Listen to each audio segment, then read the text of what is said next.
एक लड़की अपने कॉलेज की यूनिवर्सिटी में टॉप करने के बाद खुशी खुशी अपनी मार्कशीट को देखती है और उसके कॉलेज खत्म होने के बाद वो अपने घर की तरफ लौट जाती है। वो घर जाते ही अपनी माँ को बताती है कि उसने कॉलेज में टॉप करा है और उसके बहुत ही अच्छे मार्क्स आए हैं। माँ ये बात सुन के बेहद ही ज़्यादा खुश होती है और बेटी बोलती है कि मैं माँ आगे भी पढ़ना चाहती हूँ और आगे मास्टर्स की डिग्री लेना चाहती हूँ। माँ ये बात सुनती है और बोलती है, बेटा शाबाश, तुम्हारे मार्क्स तो बहुत अच्छे आए हैं। मुझे मार्क्स तुम्हारे देख के बहुत ही खुशी हुई, लेकिन तुम आगे नहीं पढ़ सकती। ये बात सुन के बेटी मायूस हो जाती है। उसके बाद फिर से उसकी माँ उसे शाबाशी देती है और बोलती है, बेटी नंबर तो तुम्हारे बहुत ही ज़्यादा अच्छे आए हैं।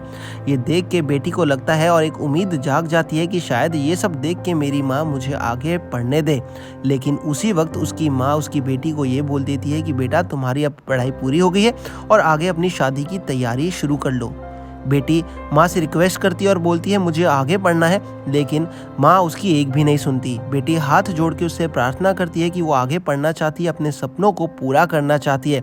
उसने बहुत सारे सपने अपने अपने परिवार के लिए संजो रखे हैं और वो आगे पढ़ाई करना चाहती है, लेकिन माँ उसकी एक भी बात नहीं मानती और बोलती है तुझे शादी करनी होगी।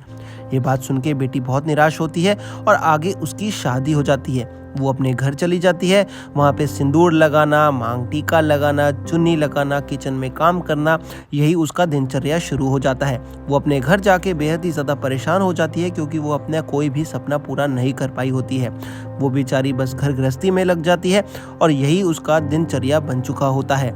उसको दिन भर अब किचन में काम करना होता है, दिन भर अपने पति के लिए, अपने ससुराल वालों के लिए खाना पीना बनाना होता है। तो यही करते करते एक दिन वो अचानक काम करते करते अपने पति के पास भोजन लेके जाती है। अपने पति को बोलती है ये लो दूध पी लो, और उसी वक्त पति उसे अपने पास बिठाता है और उसे बोलता है आओ तुम मेरे पास बैठो, मैं तुमसे कुछ बात करना चाहता हूँ। जैसे ही वो अपने पति के पास बैठती है, पति उसे कुछ समझाने लगता है।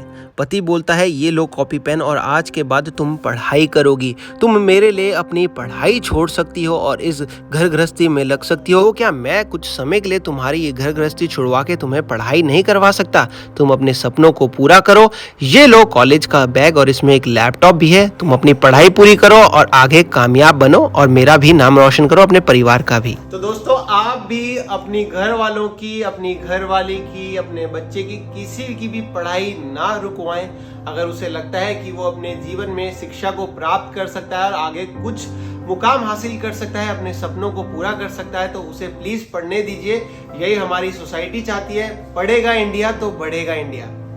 दक्ष वैसे सौम्या से बने रहे और पेज को जरूर फॉलो करें, कमेंट करें, शेयर करें। Bye bye.